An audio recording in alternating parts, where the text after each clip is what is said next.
Hello बच्चों, नमस्कार। कैसे हैं आप लोग? उम्मीद करता हूं सब विद्यार्थी बढ़िया होंगे और मस्त होंगे। तो बेटा आज आपके सामने एक नई फैकल्टी को जो है मैं लेकर के आया हूं और वो फैकल्टी बेटा आपकी जो है मैथ सब्जेक्ट की होने वाली है और आपको इस तरह से जो है आपको पढ़ाएंगे कि बेसिक से ले जाकर के जो है आपको उस लेवल तक जो है उठा करके मतलब वो शुरू से जीरो से स्टार्ट करेंगे और आपके ऊंचे लेवल तक जो है आपको लेकर के जाने वाले हैं। तो वो लेवल यदि बात किया फैकल्टी की, तो बेटा वो फैकल्टी आपके जीवन में आपकी जो है 9वीं की कक्षा में एक जो है एक दीपक की तरह एक रोशनी लेकर के आने वाले हैं, क्योंकि बहुत अनुभवी और उस सब्जेक्ट का जो है उनके पास एक्सपीरियंस है, उनके पास ज्ञान है और वो आपके अपने खुद के एक्सपीरियंस के माध्यम से आपको जो है सिखाएंगे कि मैथ को जो है मैं आपको पहले ही बताता था कि बेटा टीचर वो नहीं होता जो सब्जेक्ट को पढ़ा दे, टीचर वो होता है जो सब्जेक्ट को फील करा दे। और मैं हमेशा इसी पर तत्पर था और आज जो फैकल्टी आपके पास आएगी वो भी आपको सब्जेक्ट को जो है पढ़ाएगी नहीं, आपको फील कराएगी और उनका नाम है उदय भैया। तो मैं बुलाना चाहूंगा, तो आप सभी लोग तालियों से स्वागत करेंगे उदय भैया का। मेरा नाम उदय विश्वकर्मा है एंड गौरव सर का मैं एक शिष्य हूँ। तो और इसी एक विषय था गणित, तो मेरे से जितना अनुभव है जीवन का और मैं अपना पूर्ण प्रयास करूँगा आपको एक विषय का आपसे जोड़ने के लिए। तो इसी के साथ तो बेटा हमारे जो उदय भैया हैं आपको बहुत बढ़िया तरह से जो है आपको मैथ पढ़ाने वाले हैं, ये गारंटी आप मेरे ऊपर छोड़ सकते हैं और ये मुझे बताने की आवश्यकता नहीं है। और जब आप आज इनकी क्लास आप अटेंड करेंगे, अभी क्लास आपको मिलेगी, लास्ट तक देखिएगा, आप लास्ट में खुद कमेंट जो है आप करके जाइएगा कि इनकी क्लास जो है आपको कैसी लगी, समझ में आया कि नहीं आया। जैसा भी हो इनके लिए प्यार जो है बेटा जरूर छोड़ के जाइएगा। जिस तरह से आपने जो है हमें प्यार दिया उसी तरह से उम्मीद करूंगा कि जो नई फैकल्टी है आप उन्हें भी प्यार देंगे। तो चलिए करते हैं शुरुआत और सर जो है अपने चैप्टर को शुरू करेंगे। कक्षा 9वीं की गणित के अध्याय 1 से शुरू करना चाह रहे हैं, तो जिसमें से अध्याय 1 का नाम है संख्या पद्धति। इसे इंग्लिश में कहते हैं नंबर सिस्टम। एंड संख्या पद्धति की शुरुआत एक ग्राफ न समझा जाए, एक रेखा से शुरू होती है। हम समझे कि ये जो रेखा है ये 0 से शुरू होती है अपने दाहिनी ओर और अपने बाईं ओर जो है अनंत तक, दोनों ही ओर वो अनंत जाती है। अगर हम किसी एक उदाहरण ले कि हम किसी सीढ़ी में चढ़ते हैं तो उन्हें किस प्रकार गिनते हैं, तो सीढ़ी को गिनने के लिए हम 1 से शुरू करते हैं और वह इस रेखा में यहाँ से है, जो कि इस रेखा में ब्रह्मांड में ऐसा कोई भी नंबर नहीं है जो इस रेखा में उपलब्ध ना हो। और इसमें एक व्यक्त करने की अपनी अपनी विधि होती है जिसे हम आगे उसे आने वाले समय में और अध्ययन में इंक्लूड कर लेंगे। तो हम शुरू करते हैं संख्या रेखा से। संख्या रेखा एक ऐसी रेखा है जो ब्रह्मांड के सभी नंबरों का एक समायोजन कहलाती है, जिसमें सभी संख्याओं का समायोजन है। तो हम जो अभी एक उदाहरण से बताएं आपको कि सीढ़ी को जो गिनने की एक प्रक्रिया है वह 1 से शुरू होती है, तो गणित में इसे 1 से शुरू करना ही एक प्राकृत संख्या कहलाती है। मतलब अगर हम 1, 2, 3, 4 ऐसे अनंत तक संख्या रेखा को बढ़ाएं तो ये एक प्राकृत संख्या कहलाती है। और संख्याओं के एक समूह को हम संख्या रेखा में दर्शा सकते हैं और इसमें हम शून्य को अगर समायोजित कर दें तो यह भी एक पूर्ण संख्या कहलाएगी, जिसे हम इंग्लिश में होल नंबर्स कहते हैं। और जिसमें से 0 के ऐड होने पर यह पूर्ण संख्याएं कहला रही हैं। और अभी जो संख्या रेखाओं में नंबर आपको दिए जा रहे हैं 0 से प्लस a +2 +3 एंड माइनस की, इनका पूर्ण समायोजन ही पूर्णांक संख्याएं कहलाती हैं। पूर्णांक संख्या मतलब माइनस ये अनंत तक, अनंत मतलब ये जो रेखा का एक दिशा है यह अनंत को दिखा रहा है, तो -3 -2, -1, 0, 1, 2, 3 और अनंत तक। जैसा कि देख सकते हैं कि ये सभी संख्याएं पूर्णांक संख्याएं हैं। पूर्णांक संख्या इसलिए कहा जा रहा है क्योंकि इसमें धनात्मक और ऋणात्मक और इससे शुरुआत, शून्य से शुरुआत होती है किसी भी धनात्मक और ऋणात्मक या मतलब नंबरों का, तो इसलिए इसे पूर्ण संख्या कहा जा रहा है। मतलब पूर्ण संख्याएं जो हैं प्राकृत संख्याएं, पूर्ण संख्याएं और ऋणात्मक संख्याओं का एक समूह होता है। अभी पहले पार्ट में हमने किसी भी मतलब संख्या पद्धति का हमने पहला पड़ाव मतलब आधार बेस हमने अभी कवर किया था। अब इसके आगे हमारे सामने परिमेय संख्याओं का एक विषय है, तो हम इससे शुरू करना चालू करेंगे। तो परिमेय संख्याएं क्या होती हैं? परिमेय संख्या हम उसे कह सकते हैं क्योंकि ये जो संख्या रेखा है, तो जीरो के जो अपने बाईं ओर है उन्हें अपन ऋणात्मक संख्याएं कहते हैं। लेकिन जो परिमेय संख्याओं को अपन इसमें संख्या रेखा में कैसे दर्शाएं, इसका एक प्रश्न आना ही चाहिए, क्योंकि पूर्ण संख्याएं, प्राकृत संख्याएं और पूर्णांक संख्याएं ये संख्या रेखाओं के साथ ही है, संख्या रेखा में ही है। तो परिमेय संख्याओं को हम एक इसमें अगर बटे में अंश बटे हर होता है, आपने पढ़ा होगा, तो इसमें बटे 1 करने पर इसके मान में कोई भी परिवर्तन नहीं आएगा। जैसे 1/1 कर दें, 2/1 कर दें, 3/1 कर दें, तो ये संख्या रेखा में अपने नंबर का एक महत्व है। तो वह जो है अपने बटे में 1 आने पर उसका कोई भी महत्व कम नहीं हो रहा है। तो हम इसे अगर एक व्यवस्थित रूप में लिखें कि -1/1, तो यह भी एक परिमेय संख्या है। -1/1 यह भी एक परिमेय संख्या है, और 1/1 यह भी एक परिमेय संख्या है। और हम इसे इस प्रकार भी लिख सकते हैं, इस प्रकार भी लिख सकते हैं, और इस प्रकार भी लिख सकते हैं। ये 0 रह गया इसलिए क्योंकि अगर इसके बटे में हम 1 भी लिखेंगे तो इसकी वैल्यू जो है वो हमेशा 0 रहेगी। तो यह परिमेय संख्या है, लेकिन इसका मान हमेशा 0 होता है।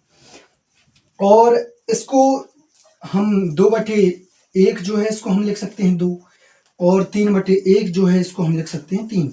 तो इसके मानों में कोई भी परिवर्तन नहीं हो रहा है। तो यह परिमेय संख्याएं में जो संख्या रेखा है इसमें परिमेय संख्याएं इस प्रकार से व्यक्त कर सकते हैं। अब हम अगले उस पे पड़ाव पे जाएं, अगर नंबरों को स्प्लिट कर दें कि -1/1 है, तो हम इसे लिख सकते हैं -1/2। क्या यह नहीं है परिमेय संख्या है? यह भी परिमेय संख्या है, लेकिन यह जो है पूर्णांक संख्याओं से भिन्न है।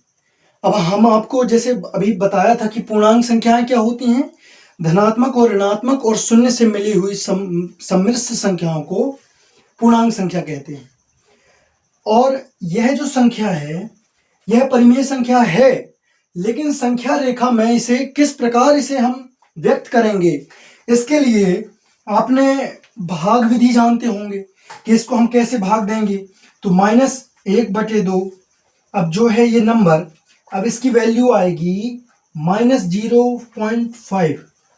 तो ये जो है इन दोनों के बीच में आएगा, ये जो है नंबर 0 और 1, क्योंकि अगर हम इसको 10 भागों में डिवाइड करें, 0.9, 0.8, 0.7 ऐसे करके 0.1 तक, तो इसके जो सेंटर में है -0.5 आएगा। इसे हम यह जो परिमेय संख्या है इसे हम इस रूप में व्यक्त करने के पश्चात परिमेय संख्याओं को एक रूप दे सकते हैं संख्या रेखा में। तो किसी भी नंबर को हम पहले एक मूल आधार के रूप में व्यक्त करेंगे, फिर उसे संख्या रेखा में व्यक्त करने का एक अलग मेथड के माध्यम से उसे हम व्यक्त करेंगे। और इसके आगे एक और है अपरिमेय संख्याएं। अपरिमेय संख्याएं हम कैसे हम वहां तक जाएं। अभी जैसे हमने 0 को बताया कि 0 जो है उसके बटे में कुछ भी वैल्यू हो उसके मान 0 होता है, और हमने इस नंबर को लिया कि एक -1/2 आया, तो यह परिमेय संख्या हो गया। अब जब इसका मान ये हो रहा है, अगर हम इसे 1/0 लिखें तो इसकी वैल्यू क्या आएगी? इसकी वैल्यू आएगी इनफाइनाइट, क्योंकि अब 1 में ऐसा क्या, 0 में ऐसा क्या गुणा कर दें कि वह 1 के बराबर हो जाए। तो यह एक ऐसी कॉम्प्लेक्स नंबर है कि जिसे व्यक्त करने के लिए अब 0 गुणे 0 गुणे 0 गुणे इनफाइनाइट तक करोगे आप तो उसकी वैल्यू नहीं दर्शाई जा सकती है। अब अपन अपरिमेय संख्याओं को समझने के लिए आ रहे हैं। तो एक गणित के भाषा में एक शब्द होते हैं कि परिमेय संख्याओं का मतलब होता है P/Q के रूप में व्यक्त करना, जैसे कि हमने इसे किया था P/Q के रूप में। P मतलब जो होता है अंश के रूप में वैल्यू। अब यहाँ हम आपको बताएं अगर कि अंश एक वैल्यू जो होती है वो ऊपर की होती है जिसे हम P से व्यक्त करते हैं, और जो एक बीच में एक लाइन होती है उसे बटे कहते हैं। जैसे आपने प्रतिशत पढ़ा होगा कभी, तो उसमें इसको दर्शाने का एक माध्यम ये होता है, और हर वैल्यू ये होती है जिसको हम Q से दर्शाते हैं, और परिमेय संख्याओं को एक P/Q के रूप में ही लिख सकते हैं। और अपरिमेय संख्याओं में अगर हम समझें तो अपरिमेय संख्याओं का मतलब ये जो आ लग गया है इसके आगे, तो यह दर्शाता है कि अपरिमेय संख्याएं क्या होती हैं। अपरिमेय संख्याएं होती हैं इसका अलग, जिसे हम P/Q के रूप में नहीं व्यक्त कर सकते हैं। तो P/Q के रूप में परिमेय संख्याएं होती हैं। अध्याय 1 संख्या पद्धति।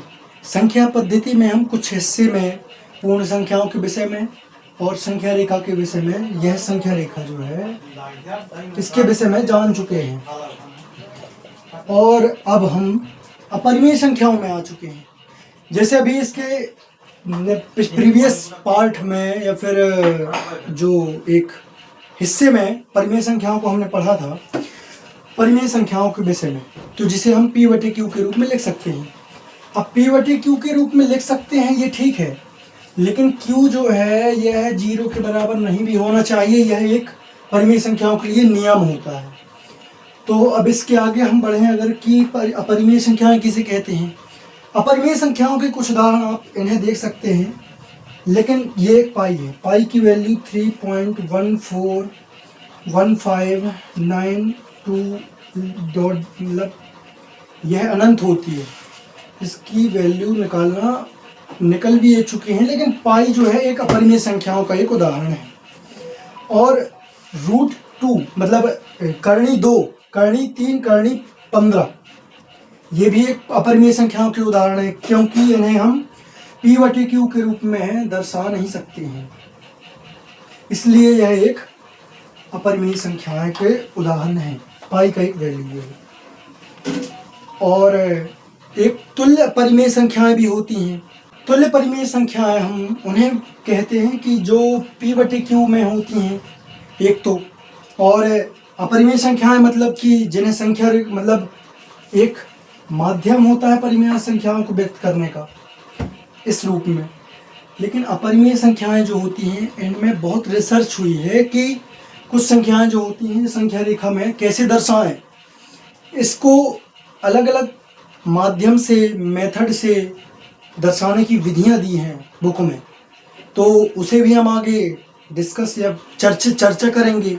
यह जो है अपरिमेय संख्याओं का उदाहरण है।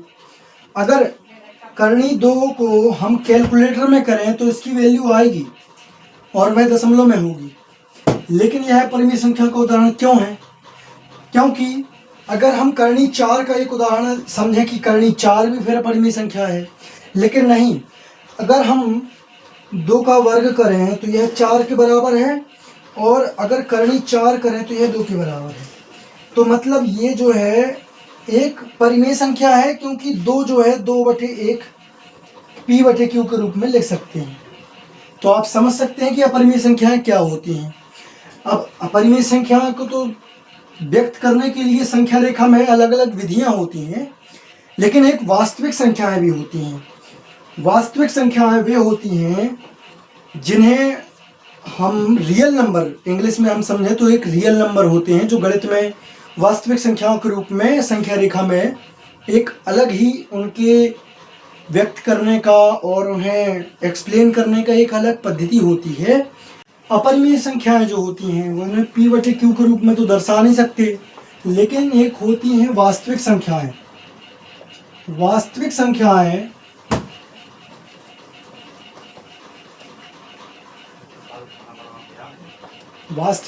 वे होती हैं जिन्हें हम, जैसे किसी नंबर का एक उदाहरण लें कि एक ये संख्या रेखा है, इसमें एक नंबर अपरिमेय संख्या है करनी 3, ये जो आपको उदाहरण में हमने बता चुका है।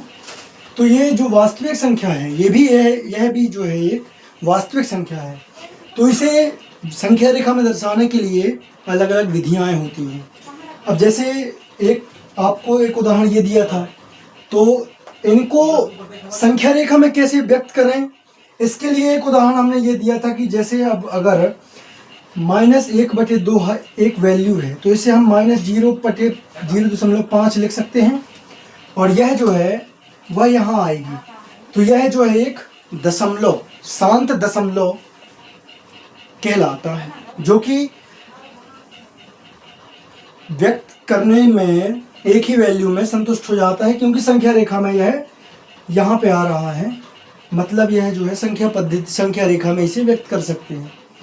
कुछ नंबर होते हैं अपरिमेय संख्याएं, जिन्हें भी हम संख्या रेखा में व्यक्त कर सकते हैं। उसकी कुछ विधियां होती हैं, जिसे हम अपने प्रश्नावली के उत्तरों में आपको विस्तार पूर्वक समझाएंगे। और अभी हमारा मेन मोटिव है कि शांत दशमलव प्रणाली और अशांत दशमलव प्रणाली क्या कहलाती है, इसके विषय में भी समझें। कि अगर 4/2 है, जो इसको इससे भाग दें अगर, तो यह जो है 2 आएगा। मतलब यह जो है शांत है। शांत कहने का मतलब कि यह पूर्ण विभाजित है। और अगर 1/2 को ले तो इसको कैसे व्यक्त करें, 0.5, तो यह दशमलव में है और शांत भी है, तो यह एक शांत दशमलव है। और जो वास्तविक संख्याएं हैं, इन्हें शांत दशमलव प्रणाली में व्यक्त करने की ही विधि है, जो कि आपके विषय में आने वाले भाग में आपको समझाएंगे। कि हमने दोनों विषयों के विषय में भी समझा कि परिमेय संख्याएं जो हैं वे p/q के रूप में व्यक्त कर सकते हैं अभी, और अपरिमेय संख्याएं जो है उन्हें p/q के रूप में व्यक्त नहीं कर सकते हैं। लेकिन कुछ विधियां होती हैं कि अगर समझें हम कि r जो है वह एक परिमेय संख्या है, और समझें कि अगर s कोई अपरिमेय संख्या है, तो जो इन दोनों की एक विधि अगर हम समझें कि परिमेय संख्याओं और अपरिमेय संख्याओं को अगर प्लस कर दें तो इन दोनों का योग एक अपरिमेय संख्या होगी। बहुत जरूरी बात है समझने के लिए कि एक परिमेय संख्या और एक अपरिमेय संख्याओं का योग एक अपरिमेय संख्या ही होती है। इसी प्रकार एक अपरिमेय संख्या और एक अपरिमेय संख्या का घटन या फिर ऋणात्मक घटाना माइनस, तो यह भी एक अपरिमेय संख्या होगी। और ये आर एक परिमेय संख्या है और s जो है अपरिमेय संख्या है, तो यह इन दोनों का गुणनफल भी एक अपरिमेय संख्या होगी। यह भी नोट करने के लिए ही है। आप जितनी भी इंफॉर्मेशन आपको दी जा रही है यह अपने कॉपी में नोट कर लीजिए, क्योंकि यह जो है आपको बहुत ज़रूरी है बेस के लिए। और इसी प्रकार r/s करा जाए तो यह भी एक अपरिमेय संख्या होगी। तो इसी के साथ जो संख्या पद्धति है यह बहुत बड़े नंबरों का एक समूह है। जैसे हमने शुरुआत की थी प्राकृत संख्याओं से, जो कि 1 से चालू होती हैं, और पूर्ण संख्या जिसमें हम शून्य को इंक्लूड ऐड कर दें या फिर समायोजित कर दें तो वह पूर्ण संख्याएं हो जाएंगी।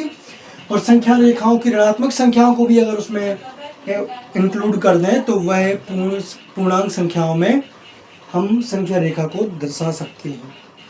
तो इसी के साथ अपरिमेय संख्याएं एक बहुत बड़ा विषय है, और हम आने वाली प्रश्नावलियों में आपको इसे संख्या रेखा में वास्तविक संख्याएं और एक अवास्तविक संख्याएं भी होती हैं, जिन्हें हम प्रश्नावली के माध्यम से आपको एक मार्गदर्शक के रूप में आपको एक संख्या पद्धति अध्याय 1 में आने वाले एक भाग में आपको समझाएंगे।